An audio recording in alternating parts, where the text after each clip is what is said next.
Hi people, it's me, Anja, my pronouns all she and her, and welcome back to my channel for a new recent reads video, but particularly a slew of books that I found disappointing recently. And second of all, this video will contain spoilers because I'm in a mood to vent. So anyway, without any further ado, the first book on this list is called Stops Along the Way. This book is a YA contemporary romance following a young main character who's disabled because currently she's like deaf or something. She uses hearing aids, but I don't remember specifically what her diagnosis is. And don't get me wrong, I loved the disability representation. I've read Anna's previous two books, and the one that they wrote right before this is definitely my favorite. So frankly, this book did not live up to those expectations because first of all, the third act regarding the romance just felt very unnecessary and I didn't really enjoy the miscommunication. Second of all, the romance itself felt very bland, and I enjoyed like the main character who's worried about possibly inheriting the same vision diagnosis as her sister, but I felt like her relationship with her sister was very underdeveloped, and I wish that that relationship was more central to the story than the romance. I don't know if that makes any sense at all, but I wasn't really super interested in the romance because I read this book for the disability representation and for her relationship with her sister, and I felt like her relationship with her sister was not delivered super well. I don't know if that makes any sense at all. I really have a hard time articulating myself when it comes to bad reviews, but anyway, I rated this book 3 stars, so take that as you will. The next book on this list is called The Last Best Quest Ever. This book is a YA fantasy following a sapphic main character who must go on one last best quest ever because their brother made a deal that they can't get out of. So that's fun, except that their entire reputation as a quester, I forgot what their job is called. Anyway, it's all a sham. And this book tackles like imposter syndrome, which is really interesting in a fantasy setting, except that everything about this story felt extremely low stakes. And if you want a YA cozy, lighthearted, queer fantasy, then this book is perfect for you, except that that's not what I wanted. I wanted a more high stakes, lots of world building, more plot driven instead of romance driven fantasy, if that makes any sense. I don't know, I've said this before, but I don't really enjoy cozy fantasies, and I think I had higher expectations for like high stakes and stuff like that because I've read previous books by this author. And so even though I love the queerness and the found family and the characters, I just expected more from the plot and the execution and the world building and the magic and everything. I don't know if that makes any sense, but basically I rated this book 3 stars, so take that as you will. The next book on this list is called The Heirs. This book is a YA thriller following 5 adoptive siblings who all must figure out why their billionaire father was murdered. I didn't like this book because first of all, the mystery was so slow and I didn't really enjoy the pacing. The 5 character perspectives detracted from the story because the characters individually were not very fleshed out, and it took so long to get them all introduced and all established. But even besides that, they weren't really well developed individually. So some of their dynamics within the 5 of them didn't feel authentic, if that makes any sense. Although I do appreciate like the queer representation in some of them, as well as like the POC representation, like that was nice.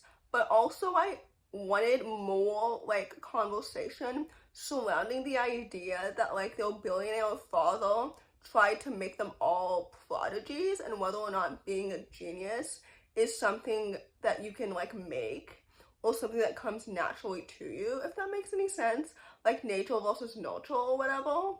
But like since he's dead and they're all like reeling from the ramifications of their father being dead, You know what I mean? Like, there wasn't much opportunity for that, I guess, especially since he wasn't a good parent to them. And maybe that's the point, that he wasn't emotionally available. And they didn't really have a mom either. So anyway, all that to say, I didn't really enjoy this book that much. I didn't really have high expectations though, to be frank.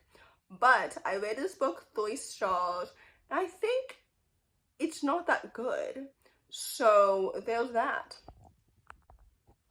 The next book on this list is called Anna Jane and the Endless Summer. This book is a middle-aged science fiction, like, dystopian contemporary, because it follows a young main character who goes to summer camp and she thinks that everything is going to be normal naturally until they're stuck there because something is happening outside, like a virus that's contagious or something.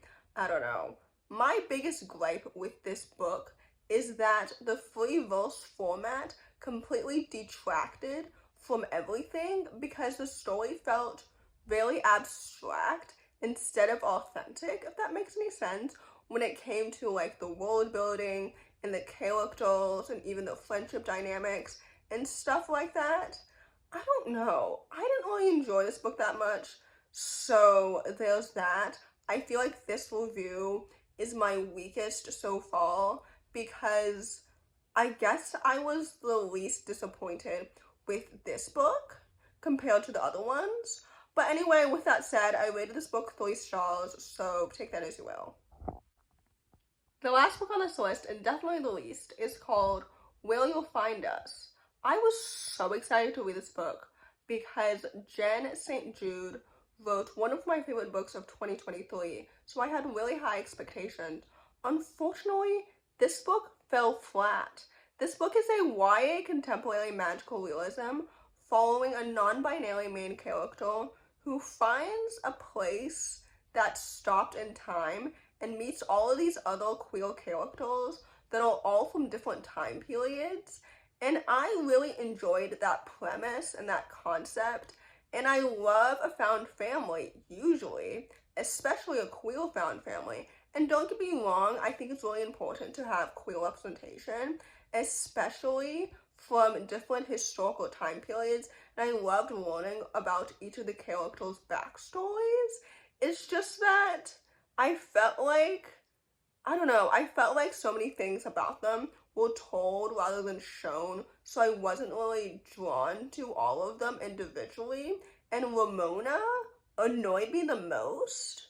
And I don't know, like, I understand that Ramona and Cal would have broken up anyway, regardless of Cal's gender identity, because of the different directions that they were heading with school and everything. But, like, you can be a lesbian and be attracted to non-binary people, too. Like, I don't know. I felt like that wasn't really super handled well. I don't know. Anyway, speaking of the love triangles, though, I didn't really care for them. I think that's another reason as to why the other queer characters didn't really draw me in that much, because of how Cal and Ramona's romance broke up. I wish those other characters weren't involved, too. Does that make any sense? Anyway, I enjoyed, like, Cal's gender journey, and that representation felt really nice and well done. But, like, overall, I didn't really care for, like, the magical realism aspects. So, there's that. I rated this book 3 stars, so take that as you will.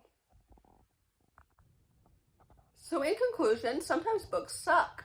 And sometimes books are really disappointing, unfortunately. And historically, I don't really talk much about the books that have really disappointed me, because I don't want to disappoint anybody else. But, like, maybe I should, because sometimes books do disappoint you, and disappointment is frankly just a part of life, as much as joy.